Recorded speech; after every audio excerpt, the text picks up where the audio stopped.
विवेकानंद जब रामकृष्ण के पास गए व परमात्मा का प्रमाण पूछा तो रामकृष्ण ने उन्हें अष्टावक्र गीता पढ़ने को दी कि तुम इसे पढ़कर मुझे सुनाओ, मेरी दृष्टि कमजोर है। कहते हैं विवेकानंद इस पुस्तक को पढ़ते पढ़ते ही ध्यानस्थ हो गए व उनके जीवन में क्रांति घट गई। आध्यात्मिक क्रांति बोध से होती है, अन्य क्रियाएं कहीं काम नहीं करती। अष्टावक्र ने कहा है, चर्म का चमड़ी को देखता है वह ज्ञानी आत्मा को देखने की क्षमता आना ही उसको पात्रता है जिसमें उपलब्धि संभव है। जनक ऐसे ही प्रज्ञावान थे जिनको थोड़े से ही प्रयास से आत्मबोध हो गया। पूर्व जन्म की पात्रता रही होगी तथा इस जन्म की मुमुक्षा, इन दोनों कारणों के उपस्थित होने से ही घटना शीघ्र घट गई। 100 अंश ताप पर पानी खोलता है, जिसको 99 अंश ताप पूर्व जन्म में ही मिल चुका है, वह केवल 1 अंश ताप मिलते ही खोल उठता है। किंतु पूर्व जन्म में जिसे 10 अंश ताप ही मिला है उसे 90 अंश की आवश्यकता पड़ती है। उपलब्धि में समय की भिन्नता का यही कारण है। फिर मनुष्य भी 4 प्रकार के होते हैं, ज्ञानी, मुमुक्षु, अज्ञानी और मूढ़। ज्ञानी वह है जिसे ज्ञान प्राप्त हो चुका है। मुमुक्षु वह है जो ज्ञान प्राप्ति के लिए ललायित है, उसे हर कीमत पर प्राप्त करना चाहता है। अज्ञानी वह है जिसे शास्त्रों का ज्ञान तो है किंतु उपलब्धि के प्रति कोई रुचि नहीं रखता। तथा मूढ़ वह है जिसे इस अध्यात्म जगत का कुछ भी पता नहीं है, न जानता ही चाहता है। वह पशुओं की भांति अपनी शारीरिक क्रियाओं को पूर्ण मात्र कर लेता है। वह शरीर में ही जीता है। इनमें मूढ़ से अज्ञानी श्रेष्ठ है, अज्ञानी से मुमुक्षु श्रेष्ठ है, ज्ञानी सर्वोत्तम स्थिति में है। कुछ चीजों का अस्तित्व है किंतु उनके प्रमाण नहीं लिए जा सकते। जो आँख से देखने की है, जिसका स्वयं अनुभव किया जा सकता है, उसको प्रमाणों से सिद्ध करना असंभव है। अंधे को सूर्य को प्रमाणित करके नहीं समझाया जा सकता, उसे रंगों का ज्ञान नहीं कराया जा सकता। प्रेम, दया, करुणा, दर्द, पीड़ा, आनंद को नहीं दिखाया जा सकता, न उन्हें प्रमाणित ही किया जा सकता है। वे स्वयं के ही अनुभव में आती है। बुद्धि को एक सीमा है, जहाँ तक हो वह निर्णय ले सकती है। आत्मा, परमात्मा, ब्रह्म आदि उसकी पकड़ से बाहर है। ये इंद्रियों के विषय ही नहीं है। इंद्रियां स्थूल को पकड़ सकती है, सूक्ष्म छूट जाता है। सूक्ष्म को पकड़ने की विद्या दूसरी है, जिसका उपयोग करने पर सूक्ष्म भी ब्रह्म हो जाता है। यह विद्या ध्यान व समाधि की है, जिसमें व्यक्ति स्थूल जगत के पार सूक्ष्म के भी दर्शन कर सकता है, उसका आभास या बोध प्राप्त कर सकता है। स्थूल सूक्ष्म का ही रूपांतर है। यदि सूक्ष्म जगत नहीं है तो स्थूल की उत्पत्ति भी असंभव हो जाती है।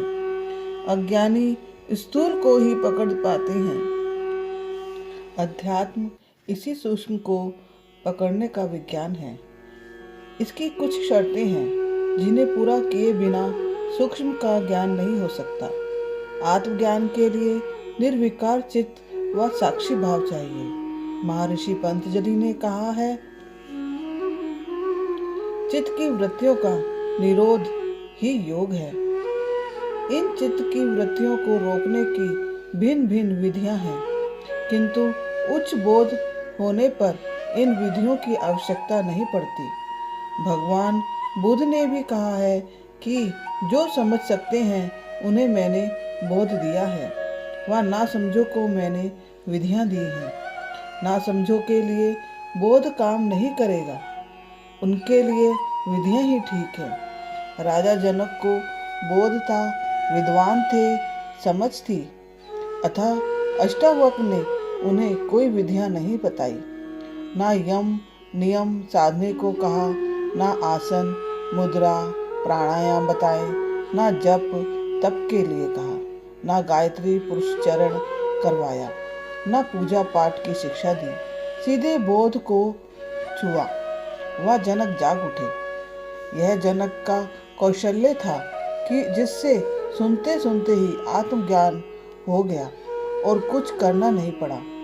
गुरु ने भी उपयुक्त पात्र देखकर अपनी पूरी शक्ति का प्रयोग किया होगा, तभी यह संभव हुआ।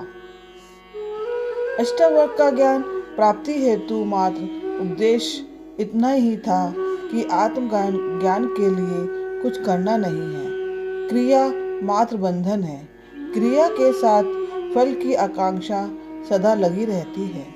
इसके साथ अपेक्षाएं जुड़ी रहती हैं। हर क्रिया की प्रतिक्रिया होती है, वह उसका निश्चित फल अवश्य मिलता है। यही मुक्ति में बाधा बन जाती है। अष्टावक्र ने समाधि का अनुष्ठान भी बाधक बताया है। अष्टावक्र का सारा उपदेश बोध का है, जागरण का है। मनुष्य शरीर मन बुद्धि अहंकार में जीता है।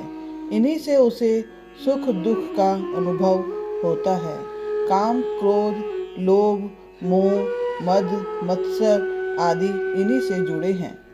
इन्हीं के कारण वह लोगों में रुचि लेता है। जीवन समस्या नहीं है, किंतु मनुष्य के गलत दृष्टिकोण ने ही उसे समस्या बना दिया है। जैसे मकड़ी स्वयं ही जाला बुनती है, वह स्वयं उसमें फंस जाती है, कोई दूसरा उसका कारण नहीं है। ऐसी स्थिति मनुष्य की है कि ये सभी बंधन उसने स्वयं से निर्मित किए हैं। वह स्वयं ही उसमें उलझ कर रह गया है। किंतु मनुष्य ना शरीर है, ना मन, ना बुद्धि, ना अहंकार। वह शुद्ध चैतन्य मात्र है। वह शुद्ध चैतन्य मात्र है। शरीर यह चैतन्य ही आत्मा है। वह विश्व की समस्त आत्माओं का एकत्व भाव ही ब्रह्म है। दोनों अभिन्न है। यह चैतन्य न करता है, न भोगता, न उसका बंध है, न मोक्ष। यह सबका साक्षी निर्विकार निरंजन क्रिया रहित एवं स्वयं प्रकाश है। यह समस्त सृष्टि में व्याप्त है। वह समस्त सृष्टि उसमें व्याप्त है। सृष्टि का आधार ही यह चैतन्य है। सृष्टि इसी चैतन्य को अभिव्यक्त मात्र है। सृष्टि अनित्य है, वह चैतन्य शाश्वत व नित्य है। यही मूल तत्व है। सृष्टि इसी के सृजन का परिणाम है। ऐसे चैतन्य का बोध हो जाना ही मुक्ति है। इस मुक्ति के लिए अष्टावक्र जी कहते हैं कि इन सांसारिक विषयों के प्रति जो तुम्हारी आसक्ति है उसे विष के समान छोड़ दे तथा स्वयं को वही शुद्ध चैतन्य आत्मा मानकर उसमें निष्ठापूर्वक स्थित हो जा। यही है वैराग ज्ञान व मुक्ति का रहस्य। सारे अध्यात्म का रहस्य मात्र 3 सूत्र में खोल कर रख दिया। यह गुरु की महत्ता है। यह गुरु की महत्ता है वह शिष्य की पात्रता कि उसे जनक ने उसी क्षण ग्रहण कर लिया। ना कोई तर्क दिया, ना शंका प्रकट की, ना अविश्वास, ना अपनी बुद्धि व शास्त्रीय ज्ञान को बीच में अड़ाया। पूर्ण श्रद्धा से इन वाक्यों को अमृत के समान पी गए।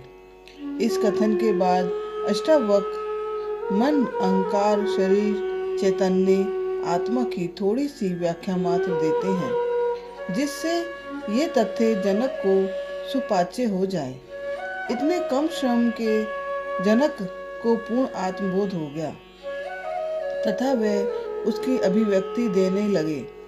अष्टावक्र को विश्वास तो हो गया कि इसे आत्मबोध तो हो चुका है, किंतु उसे और दृढ़तर बनाने के लिए जनक की परीक्षा हेतु अनेक प्रश्न करते हैं। जनक इस संपूर्ण परीक्षा में 100% अंकों से उत्तीर्ण होते हैं। कितना अद्भुत व्यक्तित्व रहा होगा जनक का।